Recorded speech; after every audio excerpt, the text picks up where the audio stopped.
고린도후서 5장 18절에서 6장 2절에 있는 말씀 우리 다 같이 합독하십니다. 모든 것이 하나님께로서 났으며 그가 그리스도로 말미암아 우리를 자기와 화목하게 하시고 또 우리에게 화목하게 하시는 직분을 주셨으니 곧 하나님께서 그리스도 안에 계시사 세상을 자기와 화목하게 하시며 그들의 죄를 그들에게 돌리지 아니하시고 화목하게 하는 말씀을 우리에게 부탁하셨느니라. 그러므로 우리가 그리스도를 대신하여 사신이 되어 하나님이 우리를 통하여 너희를 권면한 것 같이 그리스도를 대신하여 간청하노니 너희는 하나님과 화목하라. 하나님이 죄를 알지도 못하신 이를 우리를 대신하여 죄로 삼으신 것은 우리로 하여금 그 안에서 하나님의 의가 되게 하려 하심이라. 우리가 하나님과 함께 일하는 자로서 너희를 권하노니 하나님의 은혜를 헛되이 받지 말라. 이르시되 내가 은혜 베풀 때에 너에게 듣고 구원의 날에 너를 도왔다 하셨으니 보라 지금은 은혜 받을 만한 때요 보라 지금은 구원의 날이로다. 아멘. 은혜로우신 하나님 감사합니다. 하나님께서 귀한 시간을 허락하셔서 말씀을 선포하게 하셨사오니 하나님 말씀이 선포되는 순간에 아버지 모든 어둠의 세력이 물러가게 하시고 우리의 아버지 중심에 주님이신 평강이 넘쳐날 수 있도록 축복하여 주옵소서. 감사하며 예수님의 이름으로 기도드립니다. 아멘. 아멘. 오늘은 대림절 첫째 주일입니다. 대림절은 예수 그리스도가 이 땅에 오심을 기념하고 다시 오실 것을 기다리는 믿음을 굳게 세워가는 절기입니다. 성탄절을 준비하는 4주간의 기다림의 절기로서 올해는 11월 30일 오늘부터 12월 24일 수요일까지입니다. 이 대림절이 시작되면 한 해가 다 지나가고 있다라는 뜻입니다. 또 이번 주간에는 비상계엄이 선포된 지 1년이 되는 날이 들어 있습니다. 바로 12월 3일이지요. 전시나 사변 또는 이에 준하는 국가 비상사태가 있어야 선포되는 계엄이 평범한 금요일 밤 10시 30분에 선포된 것입니다. 한순간에 온 나라가 혼란에 빠졌고 많은 국민들과 보좌관들은 국회로 달려가 군인과 경찰들을 막았고 국회의원들은 계엄 해제를 결의했습니다.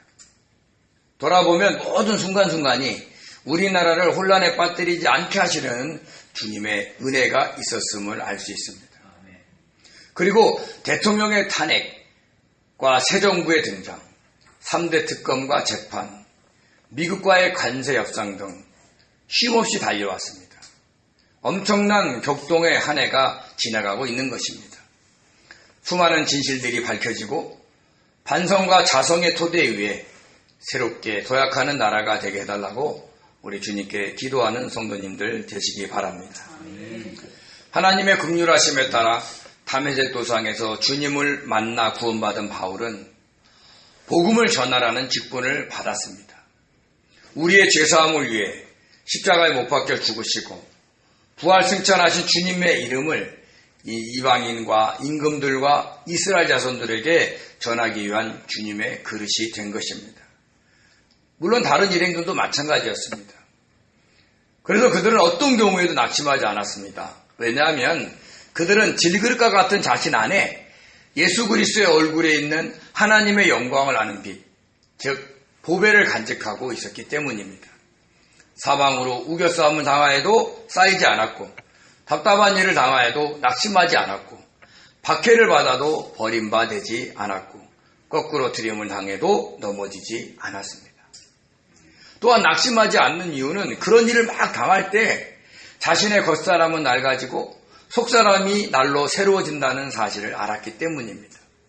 이런 영적인 놀라운 사실을 알게 된 것은 그들이 보이는 이 세상을 바라보지 않고 보이지 않는 영원한 천국을 바라보며 살았기 때문입니다. 만약에 그들이 이 보이는 세상을 바라봤다면 다른 사람들과 자신을 막 비교하면서 자신의 처지를 한탄해하며 또 복음 전도사에게 희망을 또 그것을 능력을 발휘하지 못했을 겁니다.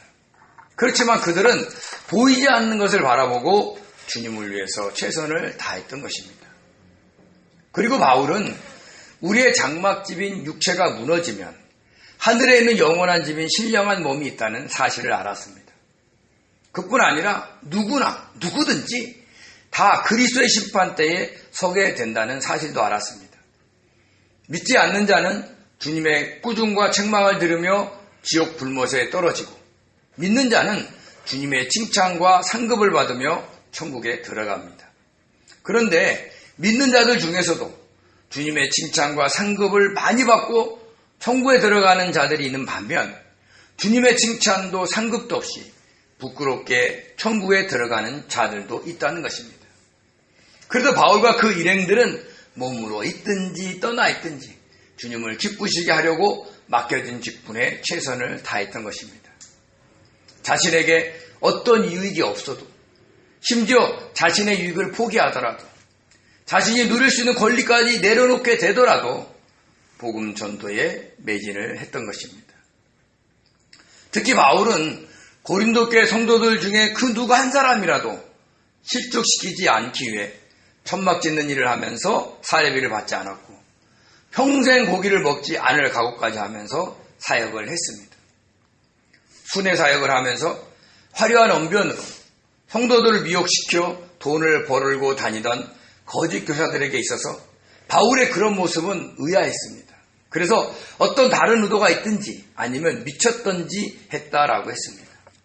그래서 바울은 자신이 만약에 미쳤다면 하나님께 미쳤고 성도들에게는 정신이 온전하게 됐다라고 말한 겁니다. 정신이 온전하다, 그러니까 정신을 바짝 차려서 전했다라는 뜻이 아니라 이 단어를 해석하면 사심 없이 됐다는 겁니다. 거짓 교사들처럼 어떤 부를 축적하기 위해서 사역하지 않았다는 것입니다.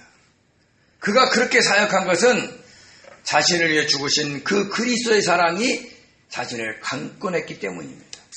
그 사랑이 자신을 포위하고 억압하여 하나님을 위해서는 미치도록, 성도들을 위해서는 사심 없이 사역하게 만들었던 것입니다. 바울이 그렇게 성도들을 정신이 온전하게, 즉 사심 없이 대한 것은 예수 그리스도를 믿는 자는 모두 새로운 피조물이 되었기 때문입니다. 물론 원래도 피조물이었죠.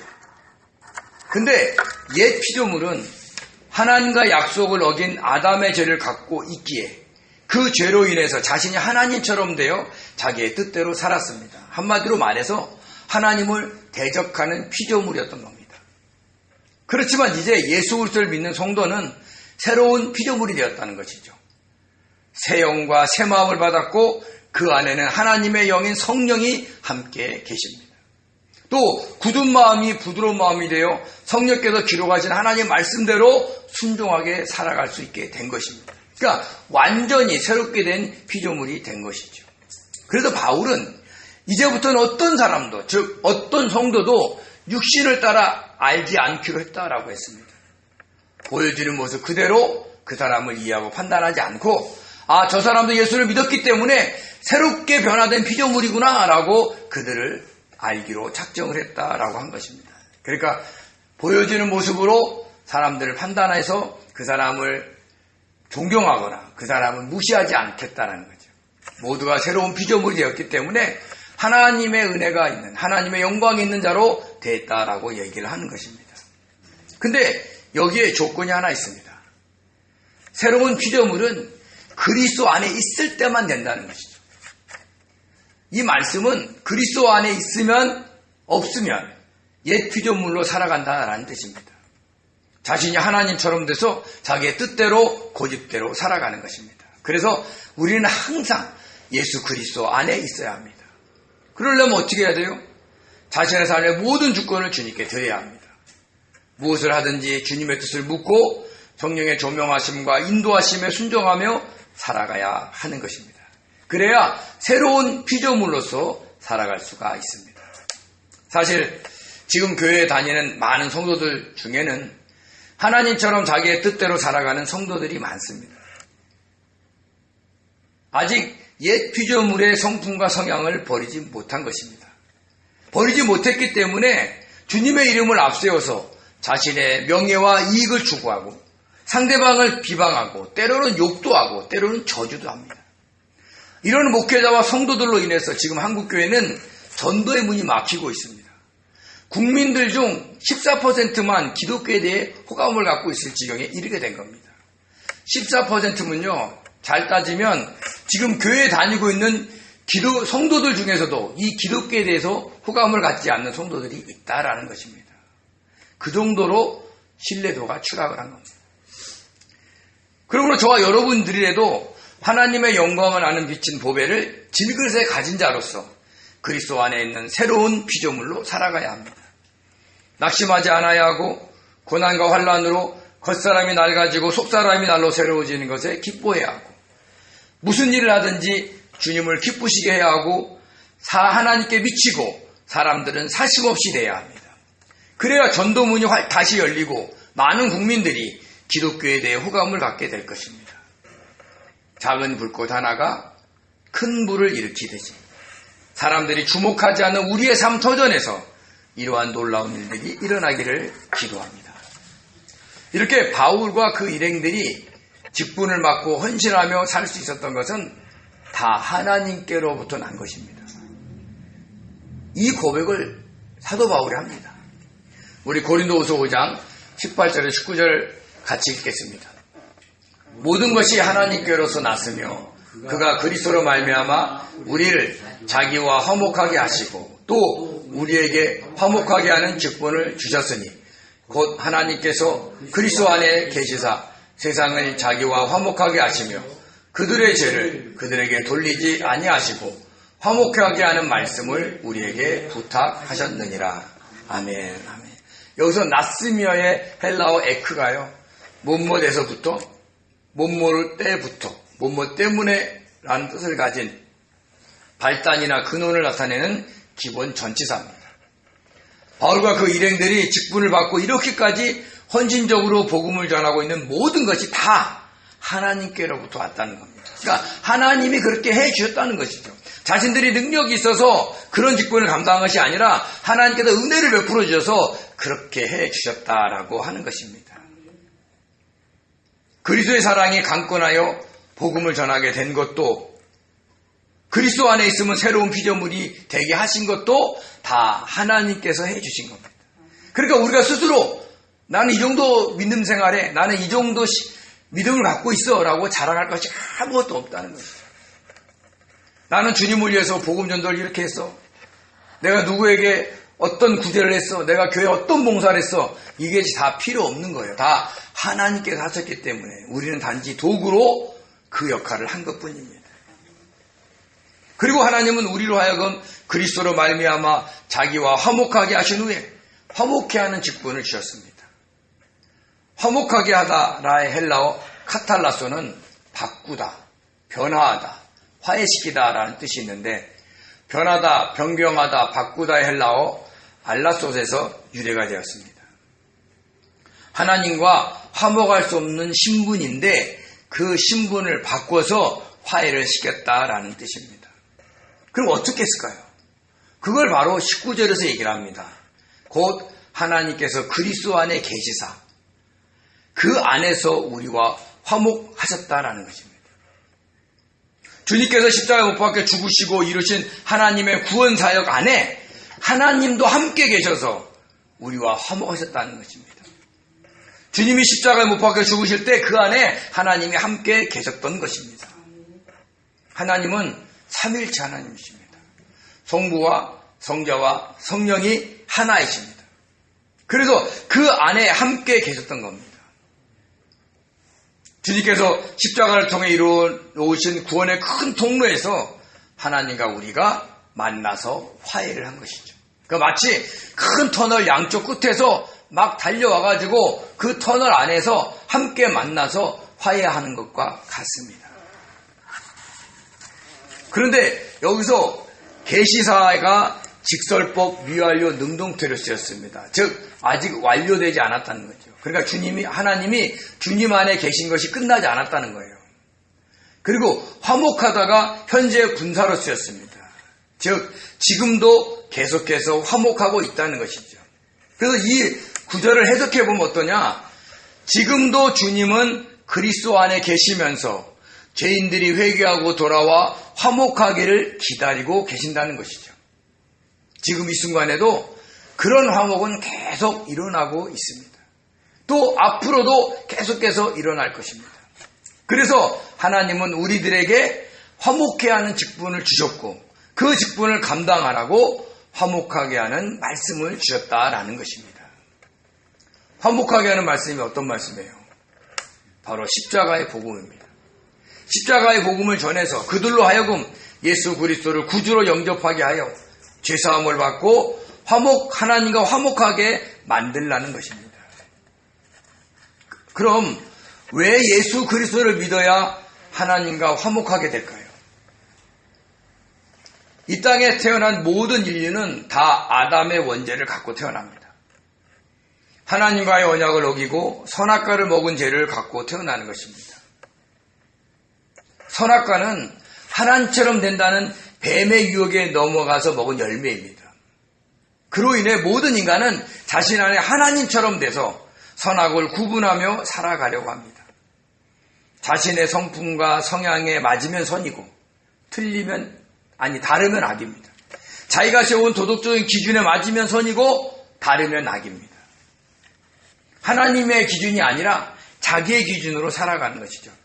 사사기에 나오는 자기 소견에 옳은 대로 살아가는 것입니다. 그로 인해 원죄뿐만 아니라 우리는 자범죄까지 짓고 살아가는 죄인이 된 것입니다. 이렇게 죄가 많으면 의로우신 하나님과 화목할 수가 없어요. 죄가 많은데 어떻게 죄 없으신 그분과 화목할 수 있겠습니까? 그렇지만 하나님에게는 창세 전에 택하신 자들이 있었습니다. 그 택하신 자들과 함께 총에서 영원히 살아가려고 하셨습니다.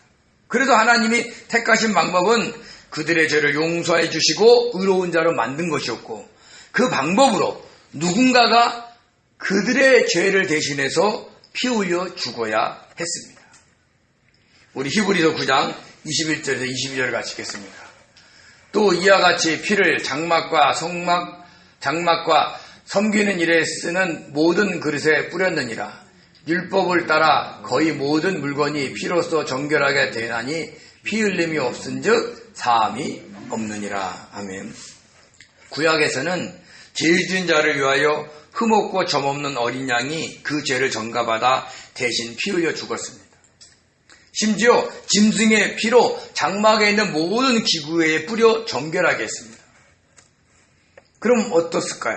우리 한번 생각해 보실까요? 하시기 바랍니다. 정결하게 됐다. 그럼 우리가 지금 생각하는 그 깨끗한, 그 정결한 것을 의미할까요? 요즘 외국인들이 우리나라 와서 놀라운 것 중에 하나가 뭐냐? 화장실이 너무 깨끗하다는 거예요. 자기들 집보다 너무 깨끗해서 재밌어요. 그렇지만 장막과 성전은 우리가 생각하는 그런 것처럼 그렇게 깨끗하지 않습니다. 실제로 장막과 성전에 들어가면 어떻습니까? 온통 짐승의 피냄새가 진동을 할 것입니다. 아마 비유가 약한 분은 오래 있지도 못했을 겁니다. 아마 거기에 섬겼던 제사장 레위인들은 굉장히 비유가 강한 사람이었을 거예요. 그 피비린내 나는, 마치 우리가 마장동에 우시장 가면 나는 그 냄새, 아니면 그 냄새는 오히려 피가 흐르면 씻기라도 하죠. 근데 여기를 계속 번제단에 피에 던집혔으니까 얼마나 냄새가 진동했겠어요. 근데 하나님이 좋아하셔요. 하나님은 그런 피비린내 냄새보다 죄를 더 미워하시기 때문입니다. 우리의 코는 피비린내로 힘들어할지 몰라도 하나님은 죄가 없어진 것 그 자체를 좋아하십니다. 그래야 인간의 죄가 사라지고 그 인간과 다시 화목할 수 있기 때문입니다. 그렇지만 안타깝게도 그 짐승의 피의 효과는 그때뿐이었습니다. 그래서 하나님께서 택하신 방법이 흠없고 점없는 짐승처럼 죄 없으신 당신의 아들을 택함 받은 모든 자의 죄사함을 위해 죽게 하시는 것이었습니다. 그렇게 주님은 우리의 죄사함을 위해 속죄 제물로 십자가에서 피 흘려 죽으셨던 것입니다. 우리 히브리서 9장 12절을 같이 읽겠습니다. 염소와 송아지의 피로 하지 아니하고 오직 자기의 피로 영원한 속죄를 이루사 단번에 성소에 들어가셨느니라. 아멘. 이런 주님의 희생으로 인해 우리는 제사함을 받았고 의로우신 하나님과 화목하게 된 것입니다. 그래서 우리는 주님을 속죄제물이 되심과 동시에 화목제물이 되셨다라고 하는 것입니다. 로마서 3장 25절, 요한서 2장 2절, 그리고 4장 10절을 한번 같이 읽겠습니다. 이 예수를 하나님이 그의 피로써 믿음으로 말미암아 화목제물로 세우셨으니 이는 하나님께서 길이 참으시는 중에 전에 지은 죄를 관과하심으로 자기의 의로우심을 나타내려 하심이라. 그는 우리 죄를 위한 화목제물이니 우리만 위할 뿐 아니요 온 세상의 죄를 위하심이라. 사랑은 여기 있으니 우리가 하나님을 사랑한 것이 아니요 하나님이 우리를 사랑하사 우리 죄를 속하기 위하여 화목제물로 그 아들을 보내셨습니다. 아멘. 이렇게 주님이 화목제물 되셨다라는 것을 상징적으로 보여주는 사건이 있었습니다. 그것이 어떤 사건이냐? 바로 최후의 만찬 때 있었습니다. 사실 구약에서의 화목제물은 하나님과의 평화와 교제를 나누는 제사였습니다. 그래서 다른 제사와는 달리 화목제사는 그 제물의 일부를 제사장과 제물을 드린 자에게 나눠 먹게 했습니다. 물론 그날 다 먹어야 돼요. 다음 날까지 남겨둘 수가 없었던 겁니다. 유일하게 다른 제물은 안 주는데 이 화목제물은 준 겁니다. 즉 하나님과 다시 화목하여 교제를 나누라는 뜻입니다. 그러니까 주님께서 속죄제물로 죽으실 자신의 몸과 피를 상징하는 떡과 포도주를 그 최후의 만찬 때 제자들에게 나눠주신 겁니다. 즉 자신이 화목제물이 되셨음을 알려주신 것이고 하나님과의 화목을 누리게 될 것을 알려주신 것입니다. 이렇게 죄인인 인간이 전능하신 하나님과 화목할 수 있고 교제를 나눌 수 있게 된 것은 다 주님의 은혜이고 이 모든 것은 다 하나님께로부터 난 것입니다. 이런 놀라운 일을 바울과 그 일행들에게 알리고 그것을 전하라고 직분과 말씀을 주신 겁니다. 저와 여러분에게도 이런 직분과 말씀을 주셨습니다. 그러므로 우리들도 주변에 있는 사람들에게 하나님과 화목하게 하는 말씀을 전해야 하는 것입니다. 그래서 사도 바울은 자신들이 오늘날 우리들이 그리스도의 사신이 되었다라는 것을 말해줍니다. 우리 고린도후서 5장 20절을 같이 읽겠습니다. 그러므로 우리가 그리스도를 대신하여 사신이 되어 하나님이 우리를 통하여 너희를 권면하신 것 같이 그리스도를 대신하여 간청하노니 너희는 하나님과 화목하라. 아멘. 사신이 되다의 헬라어 프레스비오는요, 손위이다, 최연장자이다, 사신이다, 다스리다라는 뜻이 있습니다. 그러니까 손윗 사람으로서 사신이 되어 보냄을 받았다라는 것입니다. 옛날이나 오늘날이나 어떤 나라에 사신으로 보낼 때 가급적이면 젊은 사람 안 보냅니다. 왜요? 혈기를 이기지 못해서 나라를 대신해서 실수할까 봐. 그래서 항상 나이 많은 연장자 그리고 직급이 높은 자를 보냅니다. 왜냐하면 그 나라를 대신해서 우리나라를 대신해서 정말 품위 있게 그 나라 가서 일을 하라라고 보내는 것이죠. 근데 오늘 여기서는요, 나이가 많다는 뜻이 아니라 주님을 먼저 믿는 자로서 그리스도의 사신으로 보냄을 받았다라는 것입니다. 그러면서 외친 게 뭐예요? 너희는 하나님과 화목하라라는 것이었습니다. 즉 십자가의 복음을 받아들이고 주님을 구주로 영접하라는 것입니다. 더 나아가서 믿는 자로서 주님의 뜻대로 살아서 더 하나님과 화목하게 지내라라는 뜻을 가지고 있습니다. 우리는 예수를 믿고 구원받으면 그것으로 만족하는 경향이 있습니다. 일단 구원은 받았으니까요. 그러나 주님은 우리가 영적으로 더 성장 성숙하여서 하나님과 더 친밀하게 화목하기를 원하십니다. 그래서 바울은 하나님이 자신들을 통해 너희들에게 권면한다고 하면서 덧붙여서 뭐라고 얘기하냐? 예수 그리스도를 대신하여 간청한다라고 하면서 계속 강조를 한 것입니다. 화목해야 된다는 거죠. 사실 주님은 최후의 심판 때에서 많은 성도들에게 칭찬과 상급을 주시기를 원하십니다.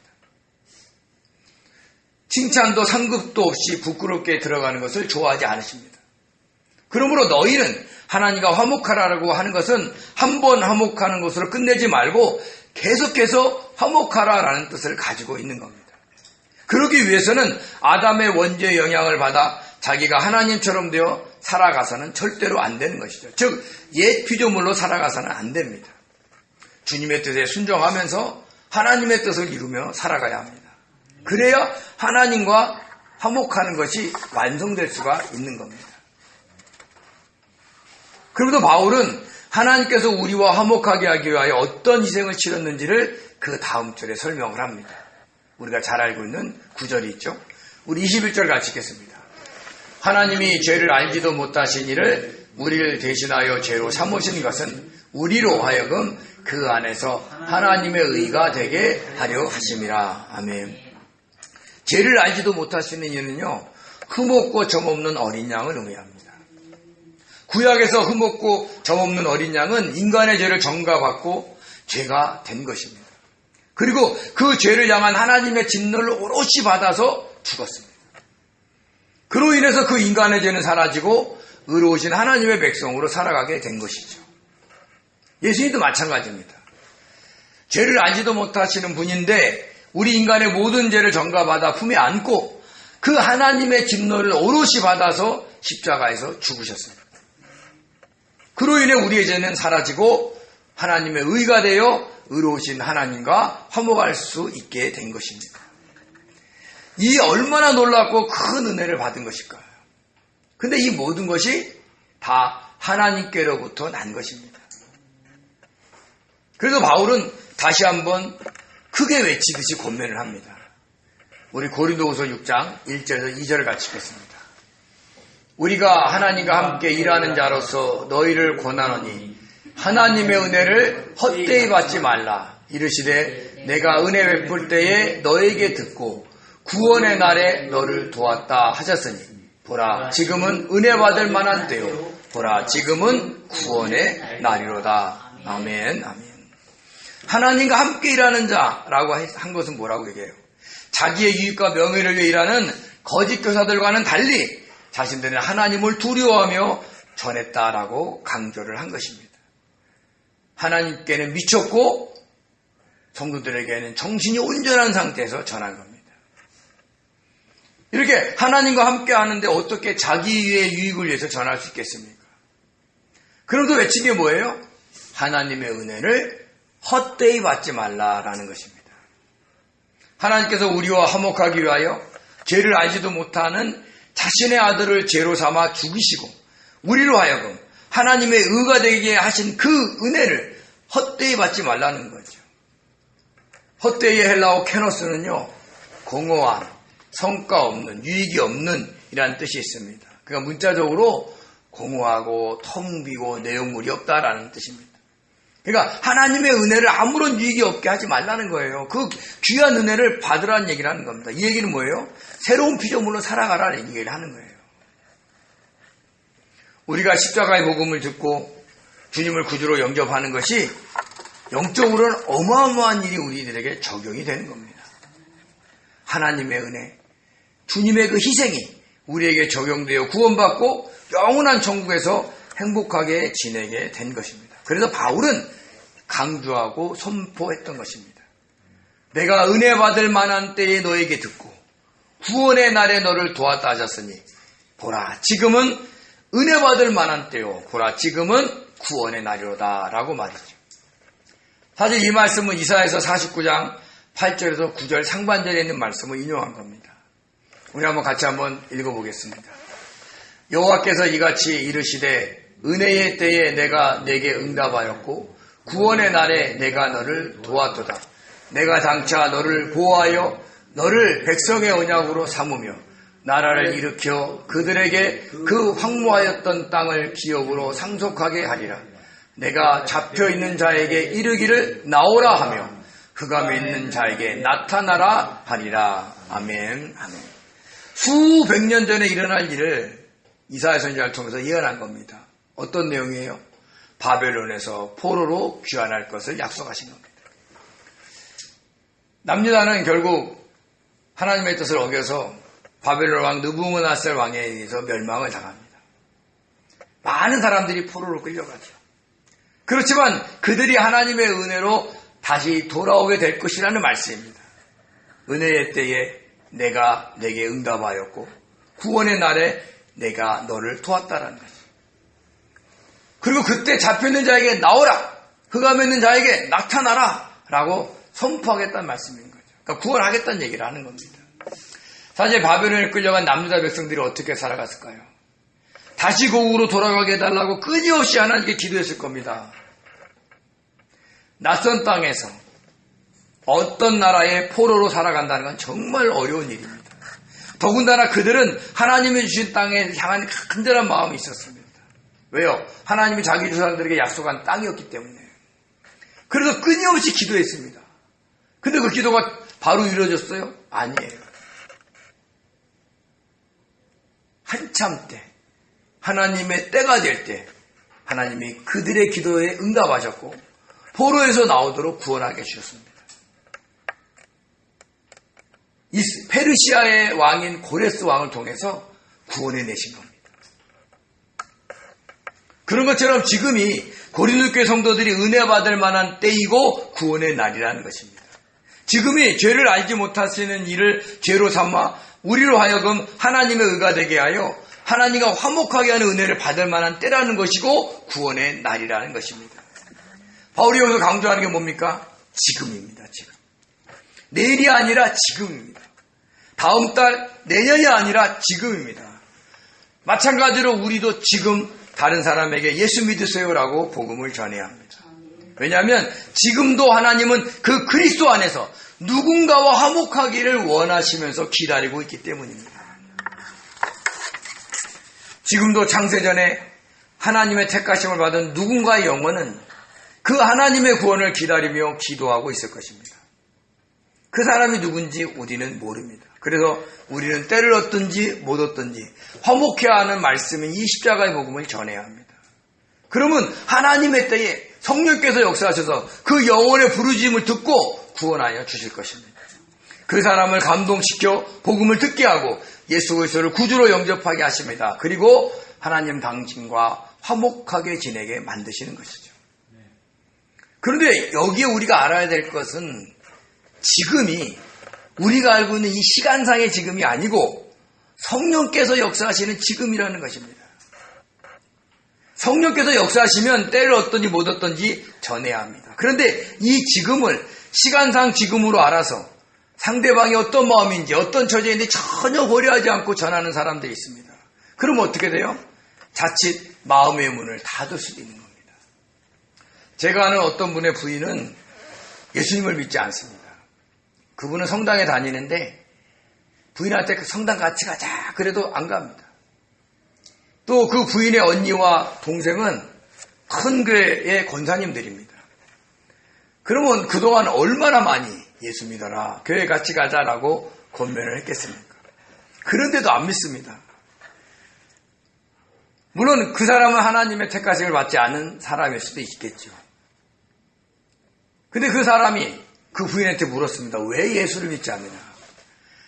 왜 교회 안 가냐? 왜 성당이라도 가야지? 나랑 같이 성당 가자.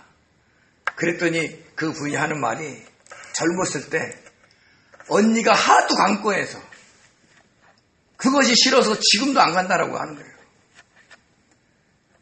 그러니까 지금 당장 구원해야 되겠다 하는 자기의 조급한 마음에 상대방의 마음이 어떤지 몰라도 또 자기가 새로운 피조물로 변화된 모습으로 살아가지 않으면서 옛 피조물로 살아가면서 하나님처럼 막 그 동생을 좌지우지하면서 교회 가자 그러니까 마음문을 탁 닫아버린 거예요.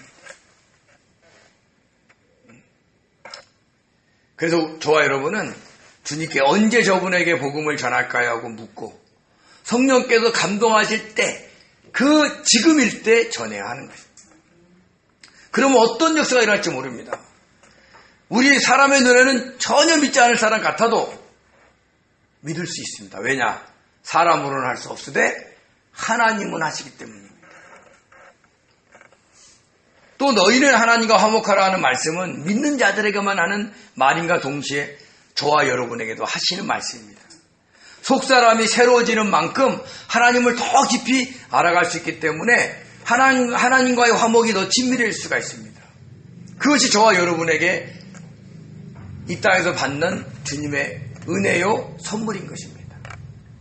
보라, 지금은 은혜 받을 만한 때요, 지금은 구원의 날입니다. 이 바울의 외침이 우리 삶에서도 계속 울려 퍼져야 됩니다. 하나님과 더 친밀하고 화목하게 살아갈 수 있는 때라는 거죠.